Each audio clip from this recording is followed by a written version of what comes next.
예수향기교회 오신 여러분들을 따뜻한 마음으로 환영합니다.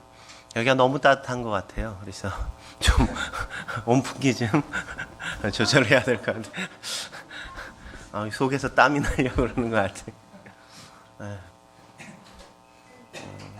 우리 이렇게 여유 있는 교회 아닌데 이렇게 너무 후덥지근하네 그냥. 네, 옆사람과 같이 인사 나눌 때 당신에게서 봄의 향기가 납니다. 이렇게 인사하겠습니다.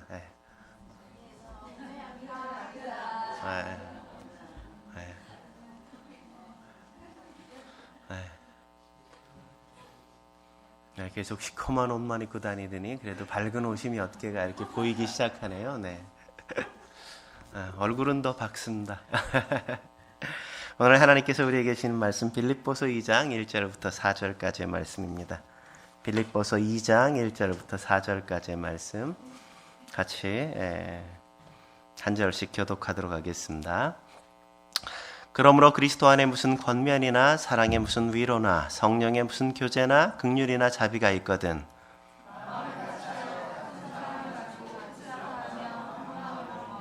아무 일에든지 다툼이나 허영으로 하지 말고 오직 겸손한 마음으로 각각 자기보다 남을 낮게 여기고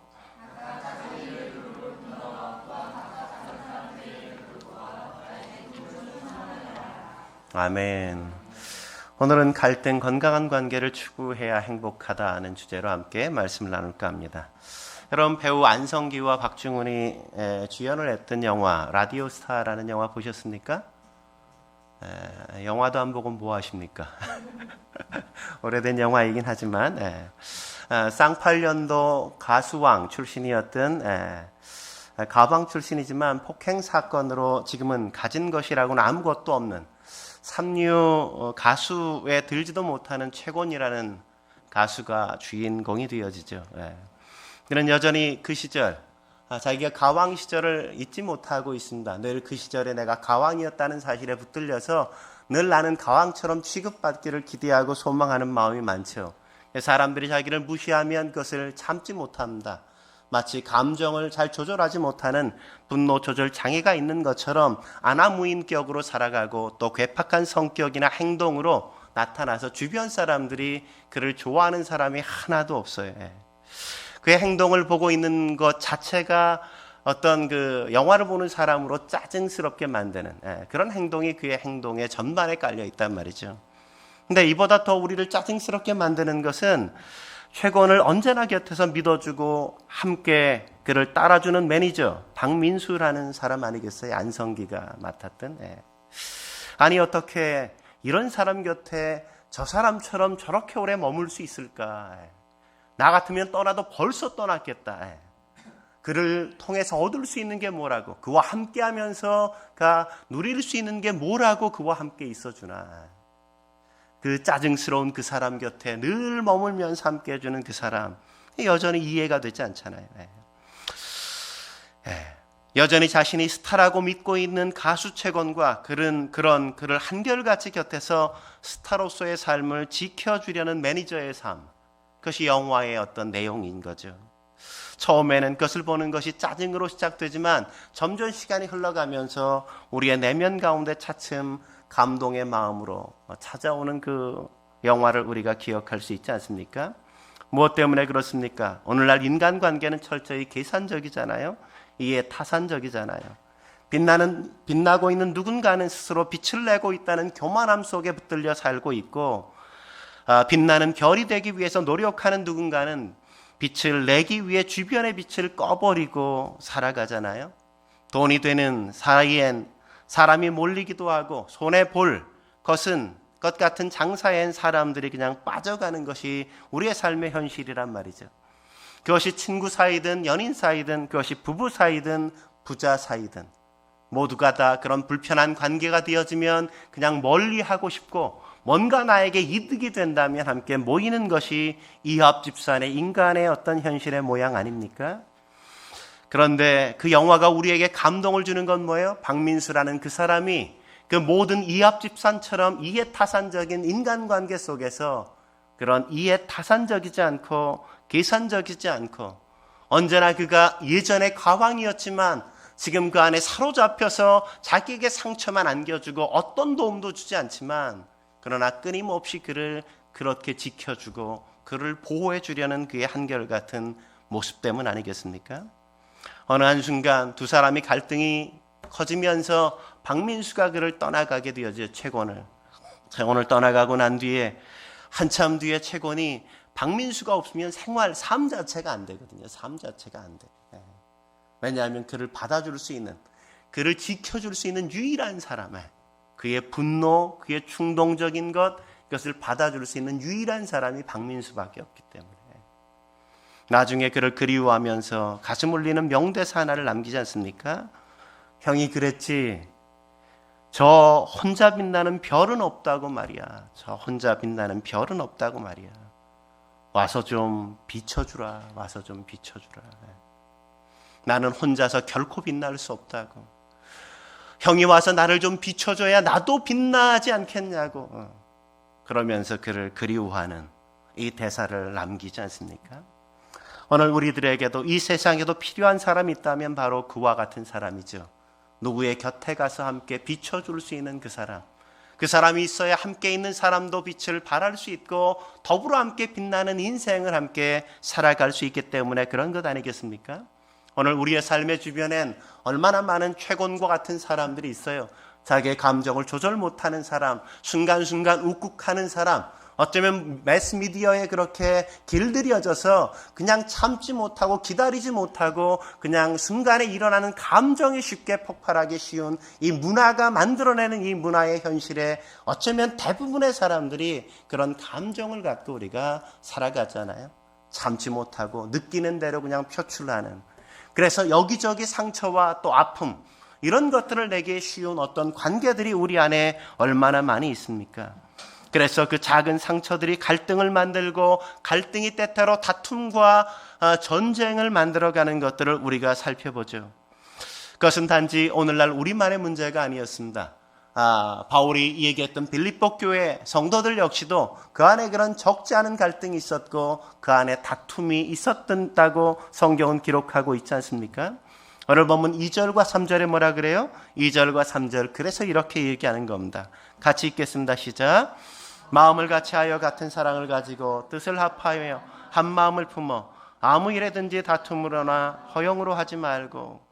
마음을 같이하여. 왜 이렇게 얘기해요? 마음을 같이 지금 못하고 있기 때문에. 같은 사랑을 가지고. 왜요? 같이 사랑하지 않아요. 뜻을 합하여 다른 뜻을 갖고 살아간단 말이죠. 마음이 나눠져 있어요. 마음이 갈라져 있어요. 다른 생각을 갖고 살아가고 있어요. 다른 사랑을 갖고 사랑하지 않고 그냥 살아가고 있는 게 그 교회의 모양이었단 말이죠. 그 안엔 뭐가 있었어요? 다툼이 있었어요. 그래서 갈등이 있고 다툼이 있고 그것이 전쟁을 만들고 사람들의 분파를 만들어서 분당을 짓게 만들어서 그 안에 싸움을 만드는 일들이 그 교회 가운데 여전히 가득했단 말이죠. 그래서 파괴적인 관계가 그 안에서 일어나기 시작하는 교회, 그것이 바로 빌립보 교회였습니다.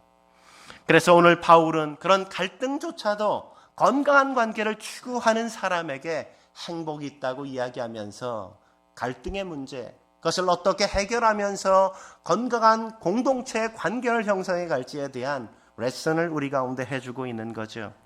그렇다면 우리가 건강한 관계를 추구하기 위해 어떻게 해야 될까요? 건강한 관계를 추구하기 위해. 여러분, 갈등하는 사람이 있잖아요. 그 사람과 우리가 건강한 관계 어떻게 만들어갈 수 있나? 첫째는 우리는 갈등할 수 있는 연약한 인간이라는 사실을 인정해야만 됩니다.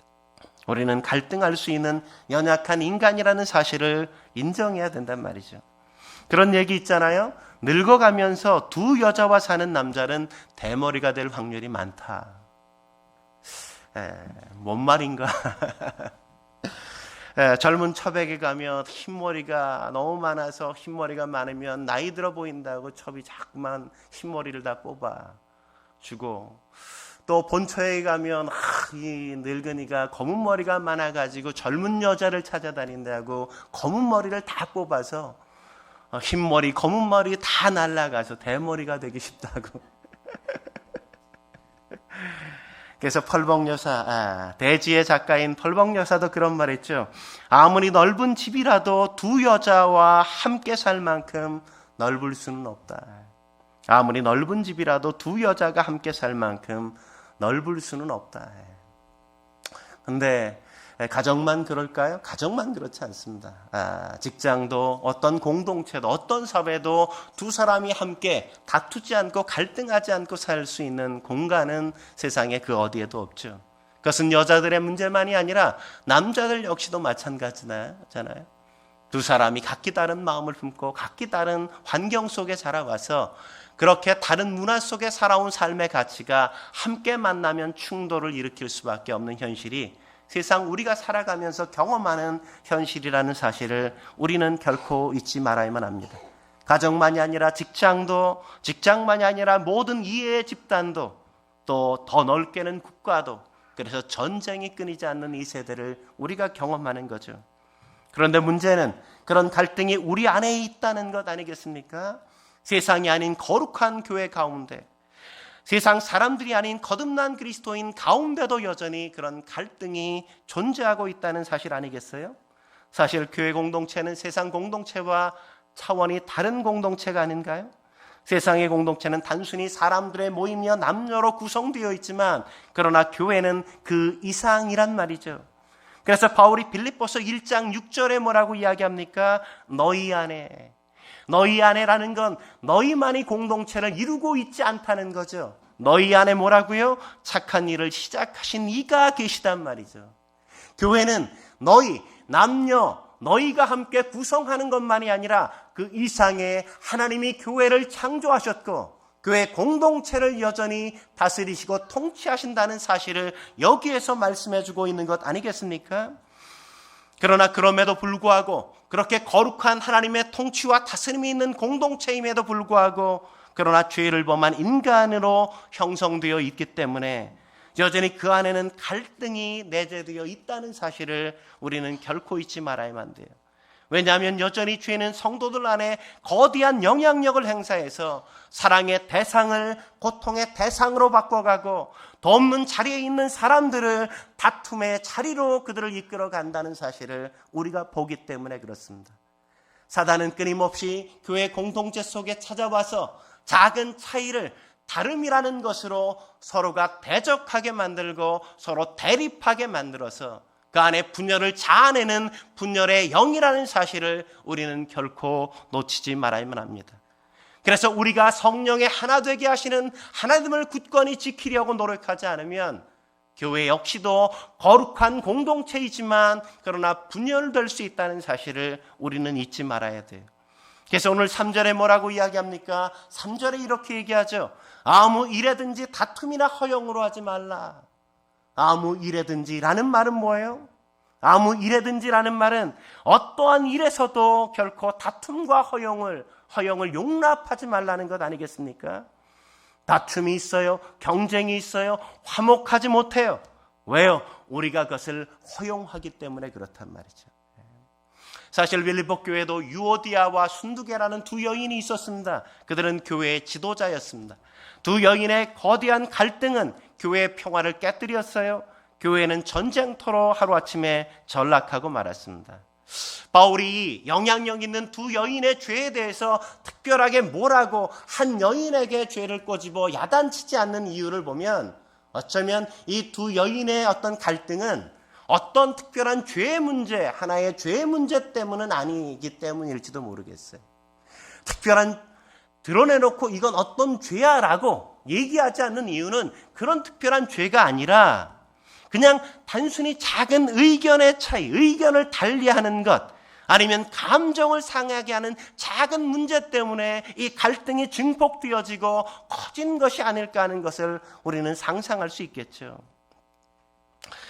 부부가 사소한 말다툼으로 시작해서 갈등이 이혼이라는 파경을 경험하는 것처럼 사람의 관계 역시도 또 교회 안의 관계 역시도 그런 작은 사소한 말다툼이나 작은 의견의 차이가 그 안에 사단이 틈타고 그 안에서 사단이 역사하면 분열의 영을 만들고 거대한 파괴를 가지고 올 수 있다는 사실을 우리는 놓치지 말아야 돼요. 비꼬는 것처럼 들리는 작은 하나의 말, 상대방을 배려하지 못하고 내어뱉는 비아냥거림, 또 성의 없는 대답, 또 깊게 생각하지 않고 던진 판단하는 말, 이런 것이 때때로는 비판의 말처럼 비수가 되어 우리의 심장을, 누군가의 심장을 꽂혀지면 그 가슴을 후벼 파기 시작하고 그 속에서 갈등은 시작되게 되는 겁니다. 그것이 다툼으로 변질되어 가고 그것이 거대한 분열을 자아내게 만든다는 사실을 우리는 결코 잊지 말아야 돼요. 그것은 아내와 남편 역시도 마찬가지죠. 우리가 지난주에 묵상했던 마태복음 18장에 보면 그런 모습을 우리가 만나지 않습니까? 목요일 큐티의 본문에 보면 예수님이 만드신 12명 되는 제자 공동체, 그 속에도 그 작은 공동체 12명밖에 되지 않지만 그 안에도 갈등이 있잖아요. 제자들이 예수님께 와서 뭐라고 물어요? 천국에서 누가 큽니까? 이렇게 묻는단 말이죠.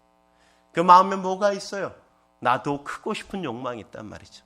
쟤만이 아니라 나도 좀 큰 자로 인정해주면 안 돼요? 라고 거대한 욕망하는 그 욕망이 그 안에 꿈틀거리고 있잖아요. 왜 제자들이 그랬을까요? 마태복음 17장에 가보면 예수님이 변화산에 올라가시는데 변화산에 가시면서 세 제자를 데리고 가잖아요. 베드로, 야고보, 요한을 데리고 간단 말이죠. 나머지 9이 어쩌면 그 안에서 예수님이 그 셋을 데리고 간다는 것 때문에 어쩌면 소외감을 느꼈을 수도 있어요. 그 세 제자 가운데도 변화산에서 주도적으로 예수님과 대화한 사람이 누구예요? 베드로였어요. 베드로. 그죠? 여기 초막셋을 짓고 막 이렇게 꿈인지 생신지 자기도 알지 못하는 말을 막 짓거리면서 예수님과 함께 얘기한 유일한 사람 베드로. 근데 거기에서 내려와서 이 마태복음 17장의 끝머리에 가보면 또 사람들이 세금 문제를 가지고 예수님이 세금을 왜 내지 않냐고 그것을 베드로를 찾아와서 하소연하지 않습니까? 사람들이 딴지를 걸 때 베드로가 예수님에게 이 문제를 가지고 나가서 또 상의한단 말이죠. 그러니까 뭔 일만 있으면 다 베드로야, 베드로. 그러니까 사람들의 마음속엔 예수님이 특별히 뭘 의도하지 않았는데도 불구하고 그냥 그의 성격이 늘 그렇게 뭔가 주도적이어야만 되는 성격이라 이렇게 나서서 그가 늘 드러나는데도 불구하고 그만 자꾸만 불려지는 게 마음이 불편한 거예요. 마음이 불편한 거예요. 그런 것들이 갈등이 되어져요. 사람들이 와서 마음속에 생각하는 거죠. 왜 베드로만 그렇게 부르나? 왜 베드로만 하시는 거야? 왜 베드로만 데리고 다니시나? 이런 것들이 제자들의 마음속에 분노로 일어나기 시작해요. 그러면서 오늘 예수님 앞에 나가서 뭐라 그래요? 천국에 가서도 베드로가 최고예요. 이렇게 묻는 거예요. 또 기분 나쁘다 이거죠. 싫다 이거죠. 마음이 찢겨지고 나누어져 있고 제자들이 함께 있지만 예수님이 그 공동체의 주인으로 계시지만 여전히 그 공동체에도 갈등이 있다는 사실을, 죄가 틈타서 여전히 그들이 죄의 사단에 휘둘리는 역사 속에 그들이 휘둘리고 있는 걸 우리가 보지 않습니까? 예수님의 공동체 12제자만 그랬나요? 고린도 교회도 마찬가지였죠. 고린도 교회 1장에서 바울이 그 교회 문제를 지적하면서 뭐라 그럽니까? 1장 12절에 보니까 이렇게 얘기하죠. 같이 한번 읽어볼까요? 시작. 너희가 각각 이르되 나는 바울에게, 나는 아볼로에게, 나는 게바에게, 나는 그리스도에게 속한 자라 한지라. 빌립보 교회는 양호했어. 그나마 두 여자 그냥 잠깐 갈등인데 요 고린도 교회는 아예 네 당파로 그냥 교회가 넷으로 쪼개져 있고 나누어져 있단 말이죠. 나누어져 있어요. 나는 바울, 나는 아볼로, 나는 게바. 그래도 나는 그리스도가 최고야 이러면서 이렇게 나누어져 있는 모습을 보잖아요. 인간의 모습 속에 그렇게 연약함이 있다는 사실을 우리는 바라봐야 돼요. 우리가 조금만 죄에게 틈을 안 내주면, 조금만 우리가 그릇되게 우리의 마음을 조금만 흐트러뜨리면 여전히 죄는, 사단은 우리의 마음의 틈을 타서 우리의 그것을 쪼개면서 들어와서 바위를 갈라놓는 역사, 공동체를 파괴하는 역사, 또 부부간에 어떤 거대한 파멸을 가져오는 역사를 만들 수 있다는 사실을 우리는 결코 놓치지 말아야 됩니다. 그러므로 우리는 언제나 분열의 영의 역사에 민감할 수 있어야 돼요. 성령의 하나 되게 하시는 역사를 힘써 지킬 수 있어야만 하는 겁니다. 한 걸음 더 나아가서 우리가 건강한 관계를 추구하기 위해 어떻게 해야 될까요? 두 번째로 우리는 갈등의 순간 주 안에서 하나라는 사실을 기억해야만 됩니다. 주 안에서 하나라는 사실을 기억해야만 돼요. 우리가 갈등을 해결할 수 있는 유일한 길이 있다면 그것은 바로 우리가 하나라는 것을 확인할 수 있는 그 무언가를 찾으면 된단 말이죠. 그동안엔 차이와 다름을 보면서 살았다면 이제는 우리가 가진 공동의 유산, 우리가 함께 누리고 있는 공동적인 것이 무엇이 있는지, 공통적인 것이, 그것을 우리가 찾고 주목할 수 있다면 우리가 차이에도 불구하고 다름에도 불구하고 하나 될 수 있는 장으로 나아갈 수 있단 말이죠. 오늘 바울이 뭐라고 이야기하고 있어요? 그래서 그가 이야기하고 있는 그 공통 분모를 뭐라고 말합니까? 너희가 나를 통해서 복음을 듣고 나를 통해서 하나의 공동체 교회를 이루게 된 것이 아니냐. 나는 너희가 그런 갈등과 분열을 넘어서 건강한 관계를 채워가는 공동체가 되어 나의 기쁨을 충만하게 해줬으면 좋겠다. 바울이 그렇게 이야기하고 있지 않습니까? 너희가 나를 생각한다면, 나와 함께 더불어 공동체를 세운 사람이라면 너희가 나를 바라보고 하나가 되어야 될 게 아니냐, 이렇게 얘기하죠. 그러나 그것은 부족하죠. 오늘 갈등을 이길 수 있는 보다 궁극적인 이유에 대해서 오늘 본문 1절에 뭐라고 이야기하고 있죠? 1절 말씀 다시 한번 읽어볼까요? 1절 읽겠습니다. 시작.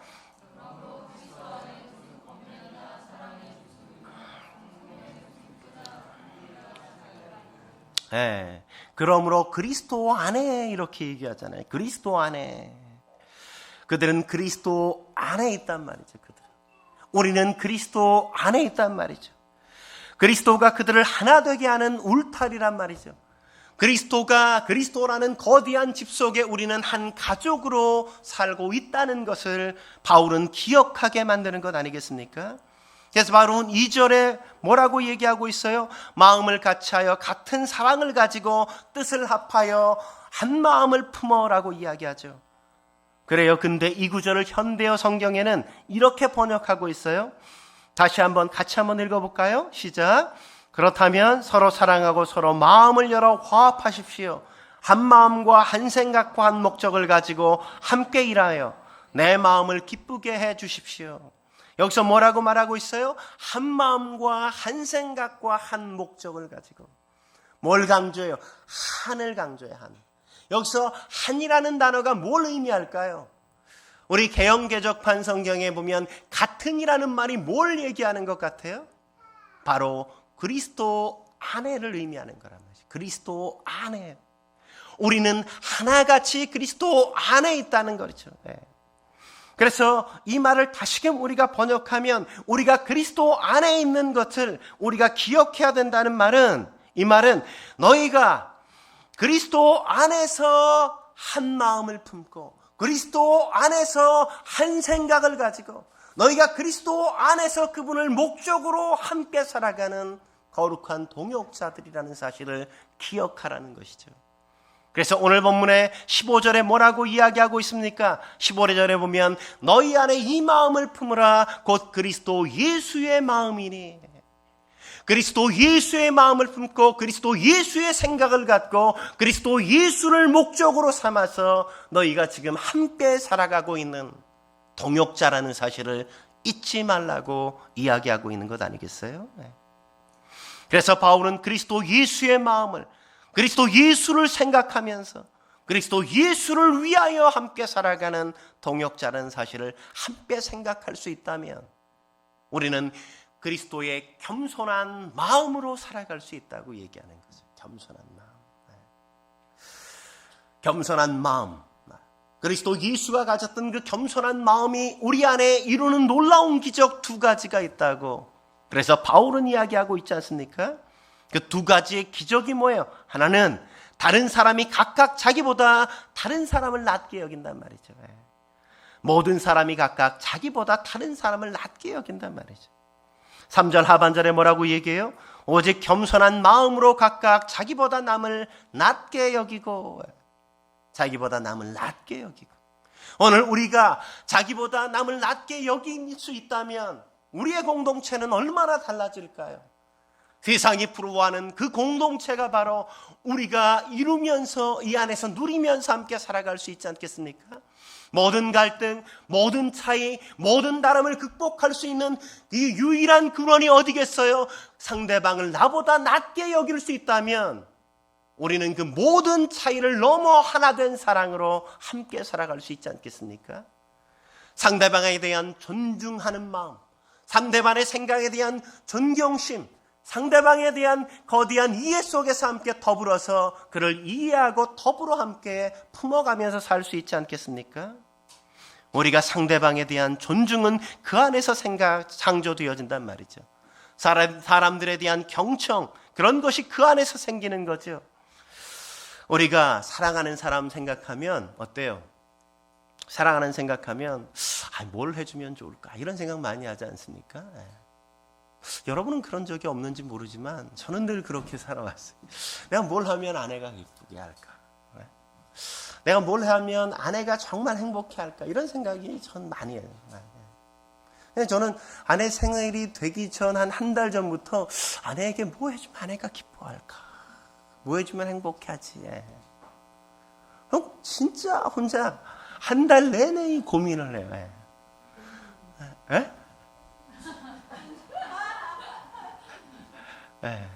거짓말?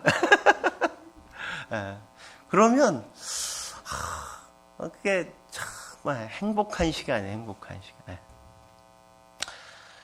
우리가 주일날 이렇게 오면 정말 사랑하는 관계라면, 나를 낮게 여기는 관계라면 주일날 그냥 이렇게 밋밋하게 교회를 오는 이런 재미없는 삶을 우리는 살지 않지 않겠습니까? 그 사람을 보고 싶어. 야, 또 만나네.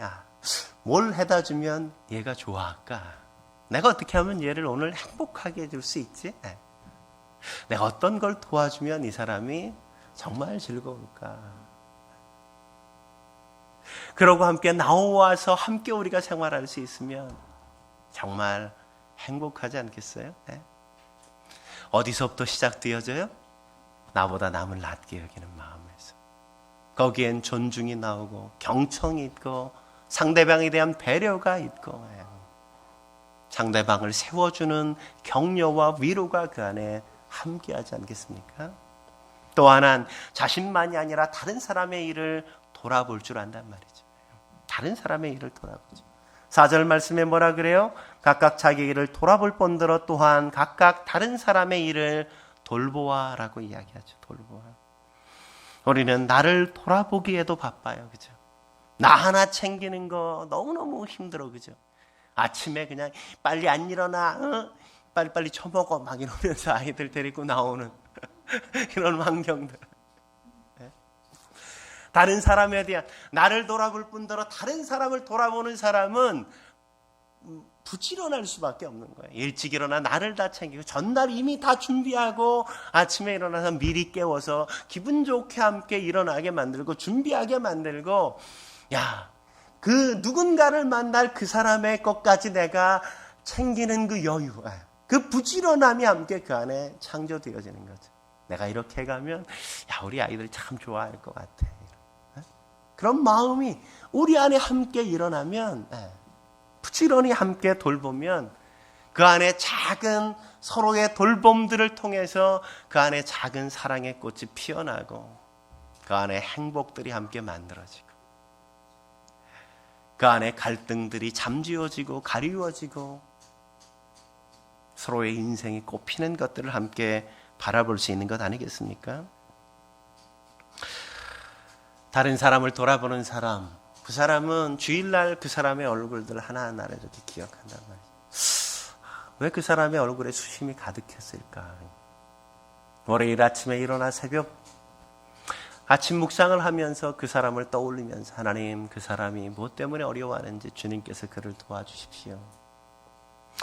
아침에 깨어나 오전 시간이나 오후 시간이 된다면 그에게 카톡을 보내서 지난주 뭔 일이 있었어? 이렇게 물어봐주는 어떤 여백. 누군가가 나에게 관심을 가져주고 물어준다는 그것 때문에 내 마음에 다시금 평안과 안식이 찾아오고 내가 너와 함께 한다는 게 그래서 행복해. 그래서 우리가 하나가 되는 것들을 함께 만나는 것 아니겠습니까? 저는 이 구절을 묵상하면서 마가복음 12장 31절 말씀이 떠올랐어요. 둘째는 이것이니 내 이웃을 내 자신과 같이 사랑하라 하신 것이라. 이보다 더 큰 계명이 없느니라. 자기를 돌아볼 뿐더러 다른 사람을 돌아볼 줄 아는 이요. 내 몸처럼 내 이웃을 사랑하는 그 사람. 우리는 사랑으로 세상을 물들이게 만드는 자리로 부름받았다는 사실을 잊지 마십시오. 악에 물들어 있고 욕설에 물들어 있고 비웃음에 물들어 버려 있고 폭력에 물들어 버려 있고 탐욕에 물들어 버려 있고 비난에 물들어 버려 있고 분노에 물들어 버려 있고 비아냥거림에 물들어 버린 이 세상을 살아가면서 우리는 그 세대를 변화시키도록 사랑으로 물들여야만 한다고 주님께서는 우리에게 말씀하고 있단 말이죠. 그러므로 사랑하는 여러분, 우리 안에서 먼저 사랑으로 우리의 공동체를 물들여 버리고 우리의 가정을 사랑으로 채워가면서 세상에 우리의 사랑이 흘러가게 만들 수 있길 주의 이름으로 축원합니다. 한 걸음 더 나아가서 우리가 건강한 관계를 추구하기 위해 어떻게 해야 될까요? 세 번째, 우리는 갈등의 해결을 위해 하나님께 도움을 구할 수 있어야만 됩니다. 갈등의 해결을 위해 하나님께 도움을 구할 수 있어야 된단 말이죠. 오늘 우리가 발견할 수 있는 사실, 결코 나는 갈등을 해결할 수 있는 능력이 없다는 거죠. 갈등을 해결할 수 있는 존재가 되어지지 못한다는 사실 아니겠습니까? 우리 안에 있는 지나치리만큼 큰 자기중심적인 태도, 자기 본의적인 사고, 그 패턴을 우리가 넘어가기엔 우린 너무 한계가 분명한 사람들이잖아요. 그래서 저는 세상엔 결코 갈등을 넘어갈 수 없다고 저는 생각해요. 세상은 결코 갈등을 넘어갈 수 없다. 평화를 추구하지만 결코 세상은 평화를 누려본 적이 없어요. 왜냐하면 인간은 죄인이기 때문에 그렇죠. 자기가 신이기 때문에 그래요. 내가 절대적이에요. 그러니까 나의 이기적인 욕망을 넘어가 본 적이 한 번도 없습니다. 겸손을 가장할 수는 있지만 겸손하지는 못하잖아요. 자기보다 남을 낮게 여기라는 건 알고 있지만 내가 언제나 남보다 낫다고 생각하고 판단하고 정죄하잖아요. 배려하는 척하지만 그것조차도 때때로는 우리를 과시하는 과시로 우리가 그렇게 할 때가 적지 않잖아요. 늘 자신을 위하여 살아가는 우리, 지나친 이기적인 존재, 그것이 나라는 사실을 우리는 결코 잊지 말아야 돼요. 그래서 오늘 1절에 바울이 뭐라고 얘기하는 겁니까? 1절 다시 한번 읽어볼까요? 1절 말씀 다시 한번 읽어보죠. 시작. 그러므로 그리스도 안에 무슨 권면이나 사랑에 무슨 위로나 성령에 무슨 교제나 긍휼이나 자비가 있거든. 우리가 권면하는 것, 사랑에 위로하는 것, 교제하는 것, 긍휼과 자비, 그것이 좋다는 거 다 알아요. 좋다는 거 다 알아. 그렇게 해야 된다는 거 다 알아요. 근데 할 수 없다는 것도 우리는 알잖아요. 할 수 없다는 거. 그래서 오늘 바울은 뭐라고 얘기하고 있어요?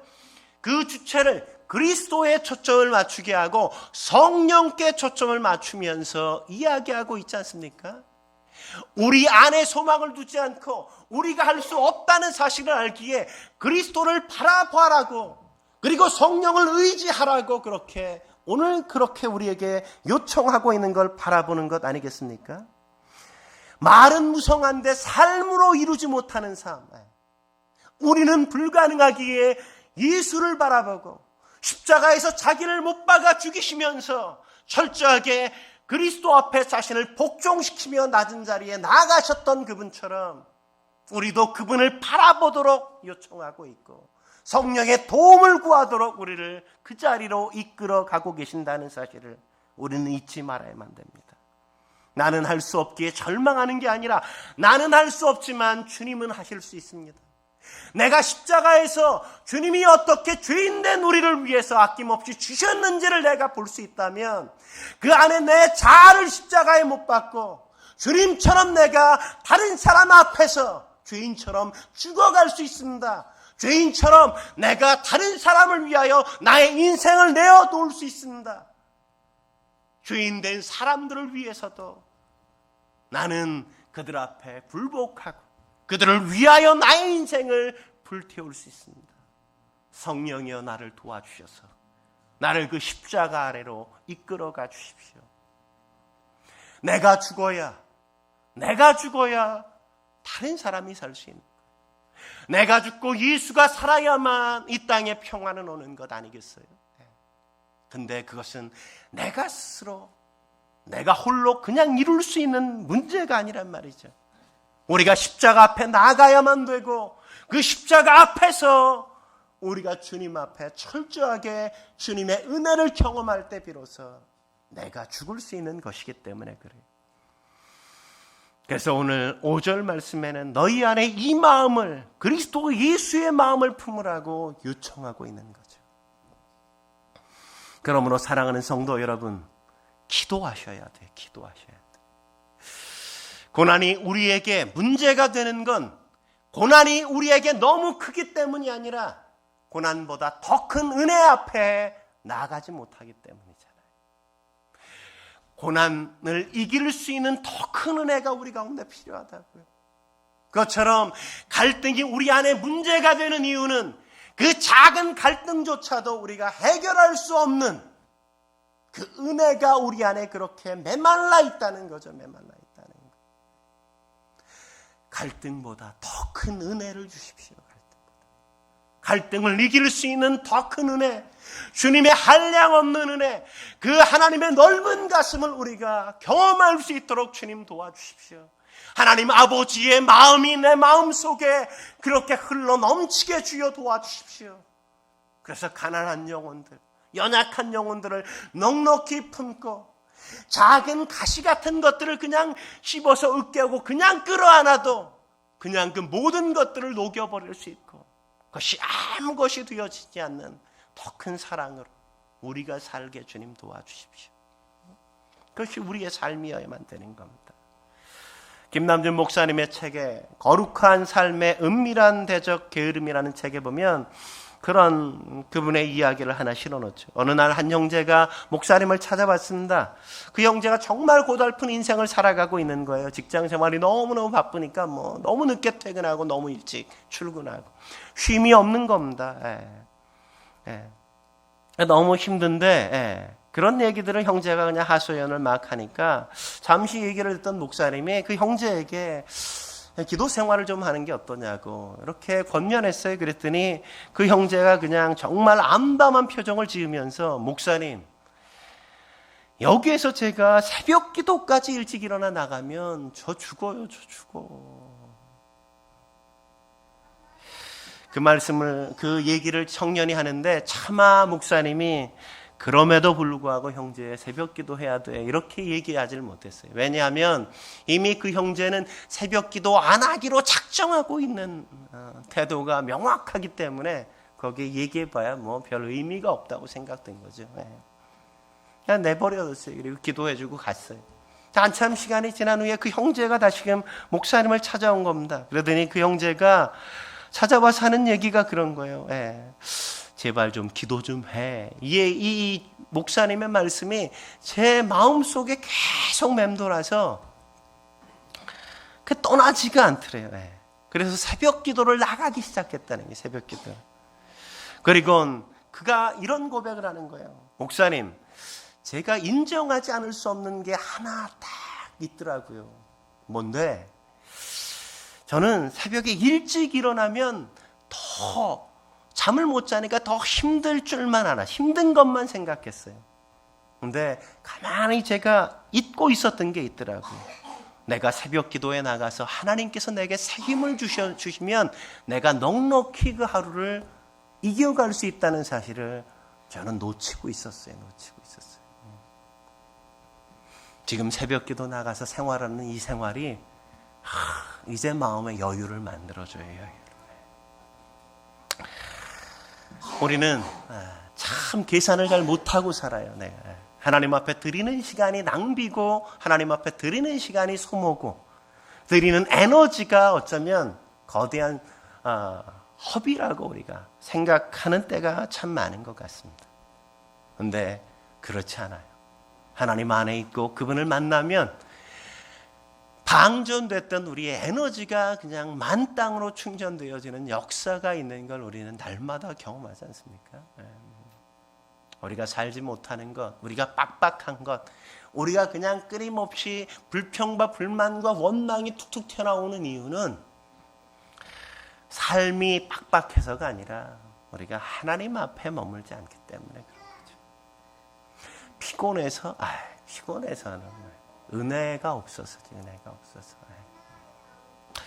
제가 오늘 마지막으로 여러분에게 안도현님의 시 하나 여러분에게 좀 읽어드리고 싶습니다. 너에게 묻는다라는 시예요. 너에게 묻는다. 연탄재 함부로 차지 마라. 나는 너에게 한 번이라도 뜨거운 사람이었느냐. 자신의 몸뚱아리를 다 태우며 뜨끈뜨끈한 아랫목을 만들던 저 연탄재를 누가 함부로 발로 찰 수 있는가. 자신의 목숨을 다 버리고 이제 하얀 껍데기만 남아있는 저 연탄재를 누가 함부로 발길질할 수 있는가. 연탄재가 그런 거라는 거 아셨어요? 예? 연탄재 이제 차지 마세요. 누군가를 위해서 자신을 불태워 내어준 그 인생보다 아름다운 인생이 어디 있겠습니까? 태워 좀 보세요. 태워보세요. 나를 좀 태워보세요. 연탄재처럼 그리스도의 사랑으로 나를 불태워보고 누군가를 위해서 누군가의 인생을 뜨겁게 만들어주기 위해서 한번 우리의 인생을 불살라 볼 수 있다면 우리의 이웃과 우리의 삶의 여정이 보다 더 아름다워지고 따뜻해지고 풍요로워지고 세상이 달라지는 것들을 함께 경험할 수 있지 않겠습니까? 우리의 인생의 장은 그 앞으로 부름받은 장인 겁니다. 그 건강한 관계, 그 아름다운 창조, 하나님의 사랑이 함께 만들어갈 수 있다는 사실을 결코 잊지 마십시오. 여러분들이 그런 거룩한 사도의 인생, 제자의 삶을 사실 수 있길 주의 이름으로 축원합니다. 함께 기도하시겠습니다. 거룩하신 하나님 아버지, 오늘도 주님 앞에 나와 예배케 하시니 감사합니다. 우리의 인생 가운데 일어나는 작은 갈등의 문제들, 그것조차 버거워 우리가 힘겨워 넘어가지 못할 때가 참 많이 있고, 우리 안에 하나님의 은혜가 메말라 작은 가시로 다른 사람에게 상처 주는 못된 말들을 입으로 툭툭 내어 뱉을 때가 얼마나 자주 있는지요. 우리의 삶의 퍽퍽함은, 우리의 인생의 불평과 불만이 나옴은 하나님의 은혜 가운데 우리가 잊지 못하기 때문임을 잊지 않게 주옵소서. 주님 앞에 나가게 하시옵소서. 주님 구하게 하시옵소서. 십자가 앞에 머물게 하시옵소서. 우리 안에 은혜가 채워지기 전 결코 사람들 앞에 서서 그 어떤 말도 하지 않고자 우리가 늘 주님 앞에 먼저 머물러 함께 주님과 교제하며 사귀게 주님 이끌어 주옵소서. 그래서 하나님이 우리를 향한 거대한 축복의 언어로 우리를 복되게 하시고 우리를 사랑한다 고백하시고 우리의 인생이 보배라고 말씀하셨던, 우리의 삶이 귀하다고 얘기해 주셨던, 그래서 아낌없이 내 아들을 십자가에 못 박았노라고 너는 그런 존재라고 얘기해 주셨던 그 사랑의 고백을 우리의 입술에 담아 우리와 더불어 함께 사는 이웃들과 우리의 형제 자매들에게 그렇게 함께 축복으로 인생을 세워주며 삶을 깨끗하게 만들어주고 인생들을 풍요롭게 만들어주는 우리의 삶이 되어지게 주님 인도해 주옵소서. 그래서 하나님의 사랑이 살게 하는 인생, 그 사랑으로 만들어가는 가정과 우리의 공동체, 우리의 삶을 통해서 우리의 직장과 우리의 이웃들이 복된 삶을 함께 경험할 수 있도록 주여 도와 주옵소서. 함께 하실 주님을 기대하며 예수님의 이름으로 감사하며 기도드립니다. 아멘.